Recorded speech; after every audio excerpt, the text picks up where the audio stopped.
Hey, welcome to Going Scared. I'm Jessica Honegger, founder of the world-changing brand Noonday Collection, and I'm so glad to have you here for today's conversation.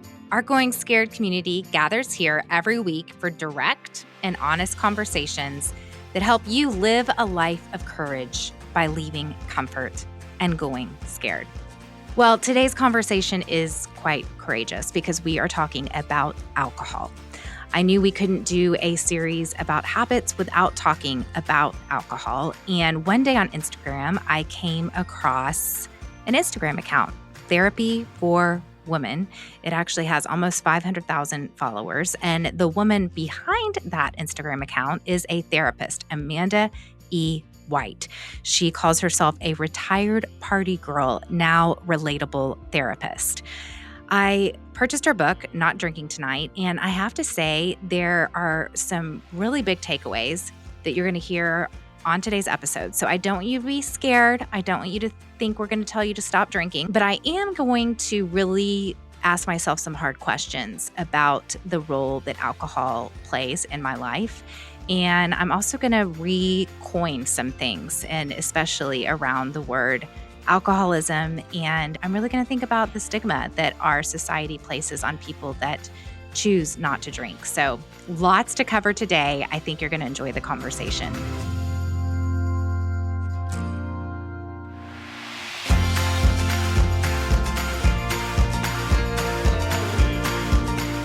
Welcome to the show, Amanda. Thank you so much for having me. I was telling Amanda that we've never talked about alcohol on the show, but it's hard to do an entire series on habits and not talk about alcohol. It is a big one. It's a big one that I think we don't realize is a habit in our life. It's just something we do.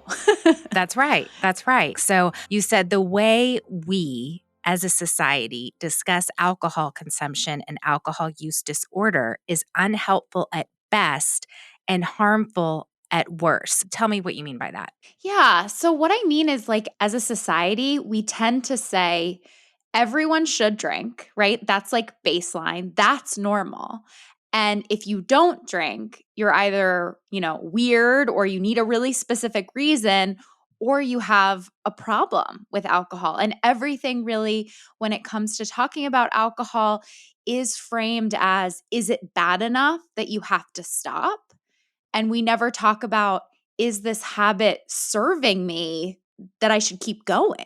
Talk to us about the hit rock bottom myth, because you really say that that is a myth. Well, I think it just causes a lot of issues where if we have this idea that people can only stop drinking or changing anything really, when we've hit that rock bottom moment, it causes people to keep going into destruction for such a long time because I kind of equate it to, it's kind of like the myth that you can only change on New Year's or on a Monday or at the start of a month, right? We kind of attribute the change process to being something external. It's like this day, after this moment, after this experience, I'm going to be able to change. And while it might be easier to change because you have, more motivation that day or there is something external, we can spend so much time waiting for the right moment to stop.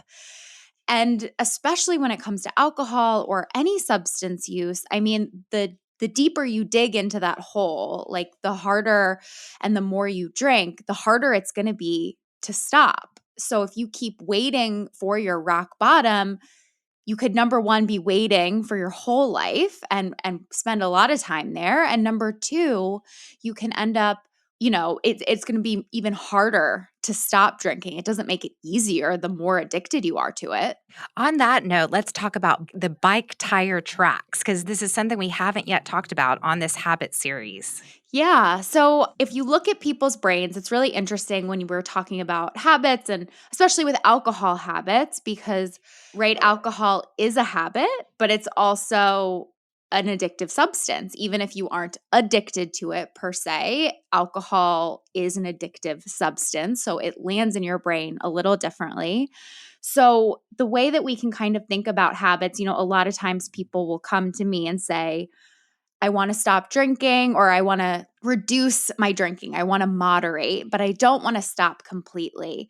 But if we look at how the brain changes, we change by creating new neural pathways or new, routes in our brain.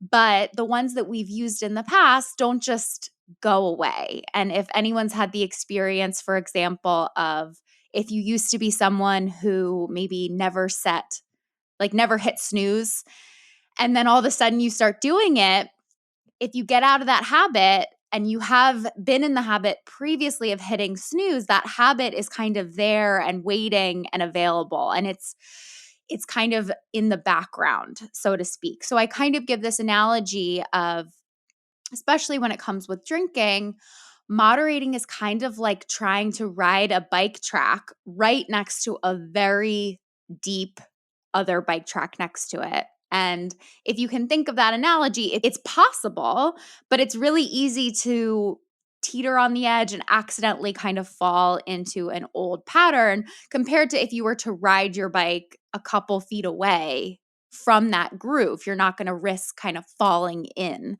to that old pattern. And that's why for a lot of people, actually quitting drinking completely might be easier for them than moderating. And especially when you factor in, unlike, snoozing the alarm, alcohol, it creates a thirst for itself.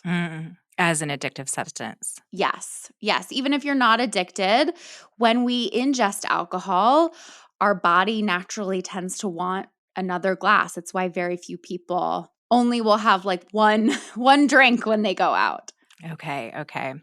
Tell us about the history of the whole term alcoholism. And you suggest a new way that maybe we should talk about alcohol. Yeah. So, like any, mental health diagnosis, it's really impacted by current events, by society, by what we say is normal or not, because, right, like even though it's psychology or medicine that's helping create these diagnoses, it is really determined by what we think is normal or not. So, the language around how we classify different disorders changes depending on the environment. So the term alcoholism is a very old term, and it isn't even a term that really has any meaning anymore, just because it's not in the Diagnostic Statistical Manual, which is the DSM. It's what psychologists, psychiatrists, and therapists use to diagnose. And it's really intertwined kind of with AA, because what's really interesting is that Alcoholics Anonymous was formed before we had any treatment for people that had alcohol issues. So, because AA was formed and Alcoholics Anonymous is also really intertwined with treatment centers, there is a lot of overlap there. And the term alcoholic is still really used, even though there isn't a definition that people agree on for what an alcoholic is. In the DSM currently, it's called alcohol use disorder, and there's mild, moderate, and severe. And we can kind of look at it as more of a spectrum, which is much more helpful than kind of saying someone either is an alcoholic or they're not. Because we used to say someone was an alcoholic only if they were physically addicted and would detox when they stopped. And now we that's know. until reading your book. Yeah. This has been very eye-opening reading your book. I'm like, oh my gosh, does everybody have disordered drinking?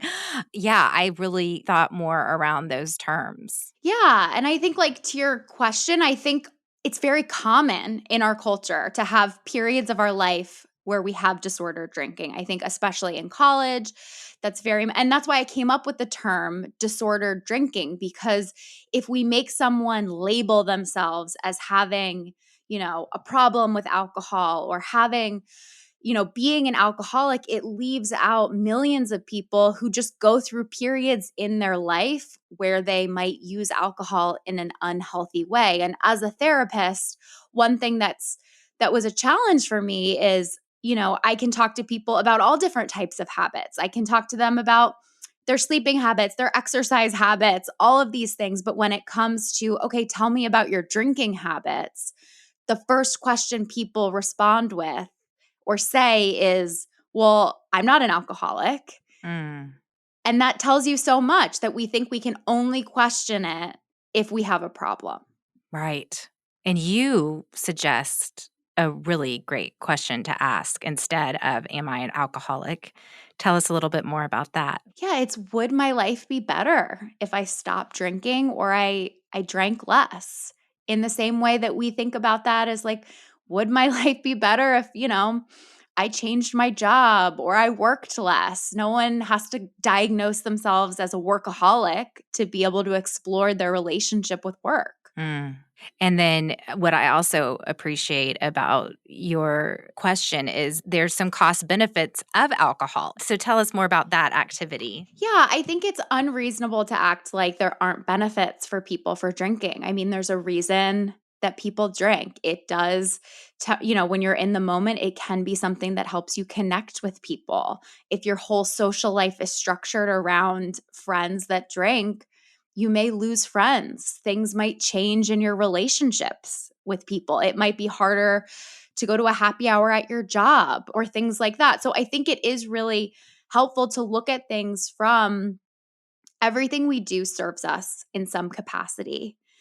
And also, most things we do, there are some costs to it. Whether we're talking about the physical cost of how much money we spend on alcohol or the cost that it takes to recover the next day from having hangovers, I think it can be a really helpful exercise when looking at any habit to think about what is this habit?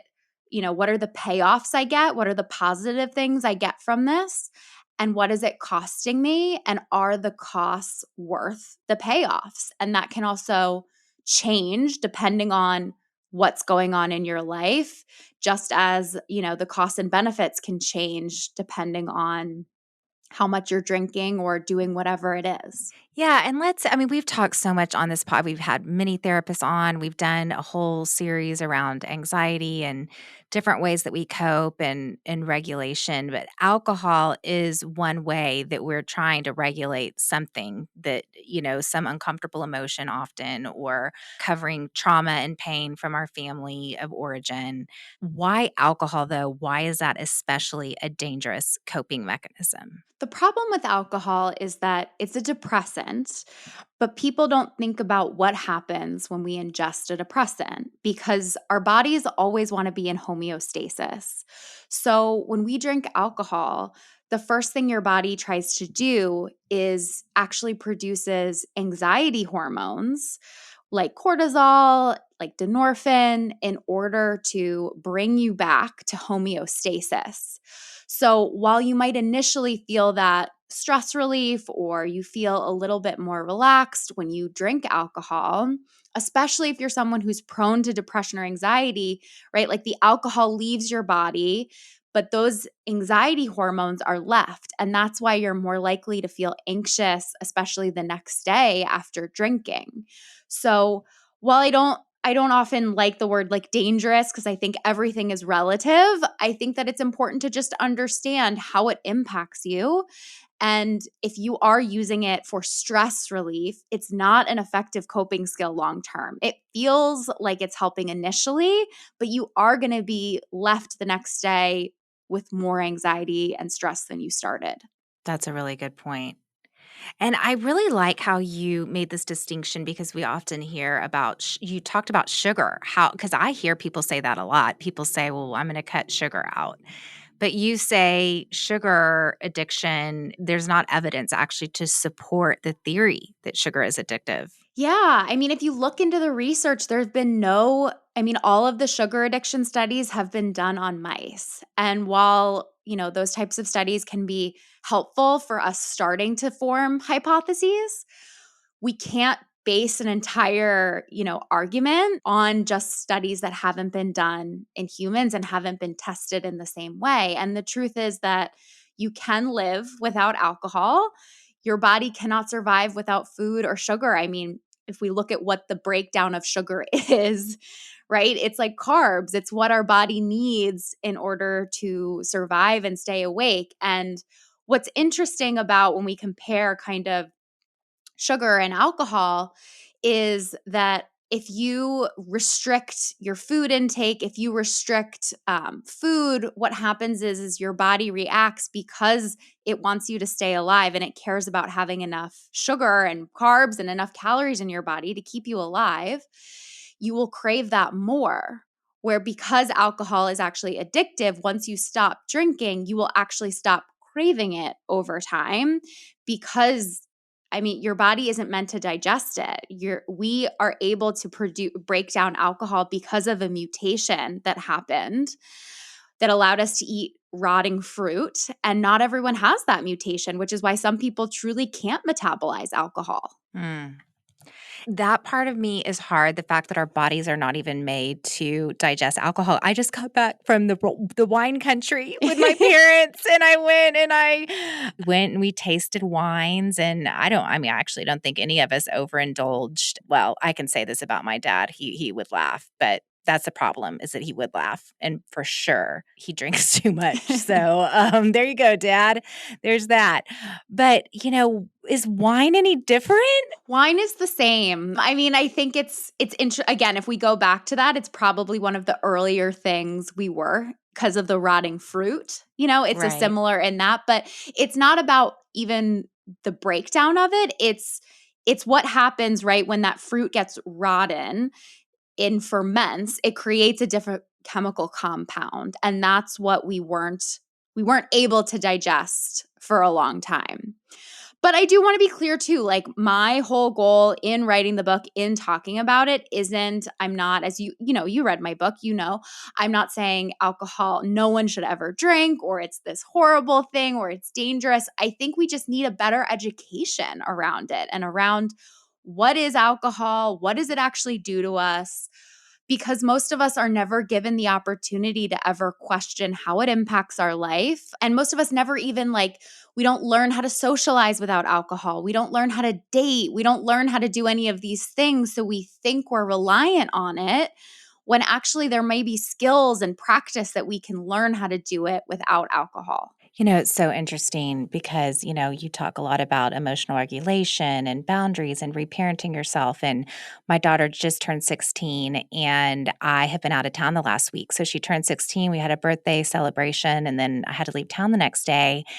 And she has been driving for the first time in her life this last week. And we live in Austin. It's urban. The traffic's crazy. She has been driving all over the place. And basically, yesterday I got back in town and my husband said, "Oh my gosh, she's stressed." And so we laid in bed for a long time last Mhm. night, and I'm letting her skip school today. And we've been doing a lot of regulating activities, homeostasis activities to get her body, and also just compassion. And she talked through how scared she is to park. And so that is like causing a lot of stress. So we practice just saying, "Well, I'm a learner." So when you start getting stressed, be like, "Well, I shouldn't know how to do that yet," or "I'm learning." And anyway, and it just reading your book then after having kind of walked with my daughter over the last, 24 hours, I thought, wow, the power of being able to teach these ways that we can regulate our emotions, become self aware about our stress. Like if she had had access to alcohol this last week, it would have numbed all of that. And it's almost like we all Yes. need to go back to being, I know plenty of people start abusing alcohol as teenagers, but my kids are not doing that. So, but for those of us that didn't, it's like actually go back to when you were 15 or 14 and you didn't have alcohol in your life, and you just kind of had to learn how to. It's like we call middle school kids socially awkward, where it's like there's plenty of awkwardness that still happens. We just cover it up with alcohol. Exactly. Exactly. And if we never learn how to fully do that, or we don't have parents that are able to teach us kind of these emotional regulation skills, we often will just use alcohol or some other behavior to numb that, and then we really miss the opportunity for growth. You can hear just by the story you told about your daughter that this has been a really important learning experience for her, and if she would have just numbed it, she wouldn't have had that. Okay, so this is the thing, because we're trained for a checklist, that's what we're trained for. And there's no checklist in your book. And so I'm trying to figure out, how do we guide our listeners into rethinking the role that alcohol plays in their lives? I think one thing you could start with is think about I mean, you kind of just said it, but think about, what role does alcohol serve in your life? How does it benefit you, and how does it negatively impact your life? How do you use it? Do you use it to smooth over awkwardness in social situations? Do you use it at the end of the day to kind of signal to your body that the work is done? Do you use it to get along with that family member who is difficult for you to tolerate? And if you can start thinking about those different areas, then you can start thinking about, what can I add, right? Sometimes stopping drinking completely is really scary, and maybe we're not ready for that. So, one thing you can think about is, even if you want to keep drinking, what regulation skills can you add also, right? So, instead, at the end of the day, instead of just drinking, that glass of wine, can you take a bath first?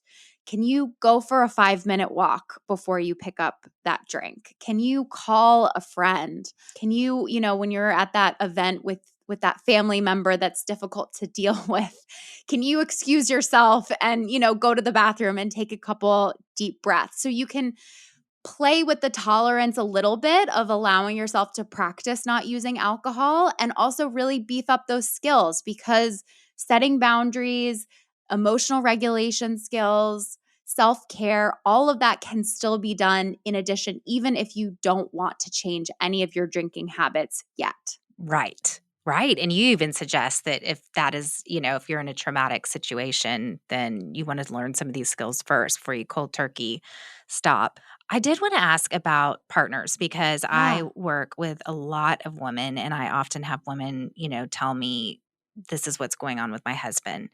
What do you say to that? What do you say to someone who is wondering if her spouse possibly has a disordered drinking issue? Yeah, I think it's really hard because, just like I said, it can be a touchy subject for a lot of people. So, one of the best things I think we can do is start by, so often we want to say to our spouse or someone we're worried about, like, hey, I'm worried about you. This is the pattern of behavior I'm seeing. And instead, I would recommend asking them, there's something under that. If they're drinking in that specific way, there's something going on that's leading them to pick up that behavior. So asking them, how are you feeling lately? What's going on with you? Starting with kind of a curious, open ended question to understand what their mindset is and how they're feeling. And then maybe go into just saying, I'm just worried. I wanted to ask how you were doing because I've noticed this pattern of behavior, and try to be really gentle, curious, non judgmental, and open, and see what's going on for them. They may not be open to talking about it. And you may have to lead from, another thing you can do, I think, is plan more activities or things you guys can do together that don't revolve around alcohol, and kind of be a positive influence that way. But it also might take a couple of conversations.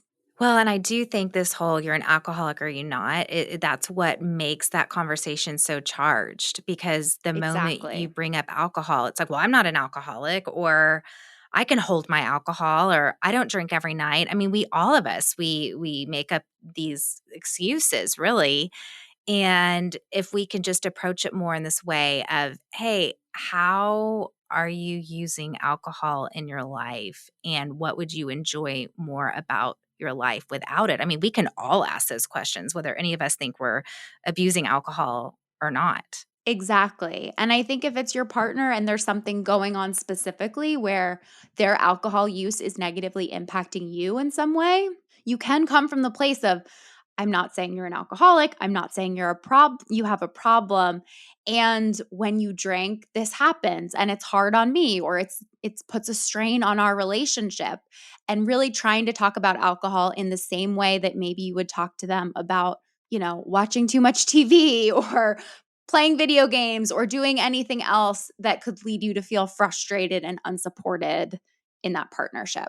If there were two helpful things that you would want to change the way society is, the way we think about alcohol from your book, what would be those two takeaways that you would want people to have? Oh, this is a great question. Well, your book is dense. It really I was like, "Wow, this is very holistic." I mean, really, I actually really appreciate it, because I do read, quite a few books by therapists, and I loved how you just included, but in a really simple way, boundaries, regulation, reparenting. Like I said, there's whole books written about Yes. the little chapters that you put in there. And I thought, wow, this is stuff I could actually read with my kids. Oh, that's awesome.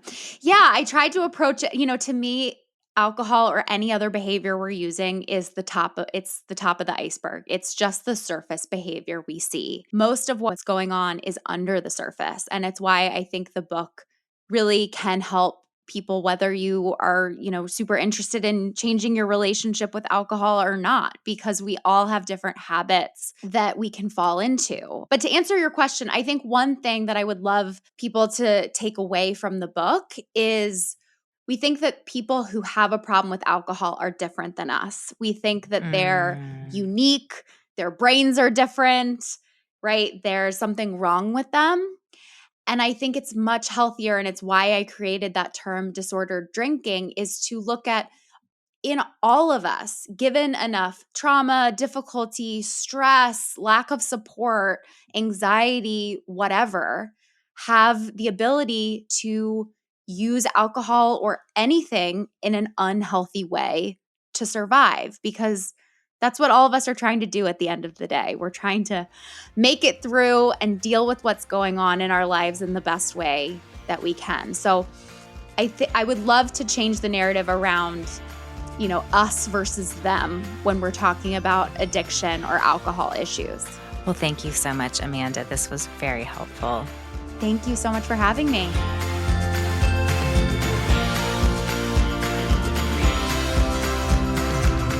You can follow Amanda at Therapy for Women, and you can get her book, Not Drinking Tonight, anywhere books are sold. Thank you so much for tuning in to today's episode. Our music today is by Ellie Holcomb, and I'm Jessica Honegger. Until next time, let's take each other by the hand and keep going scared.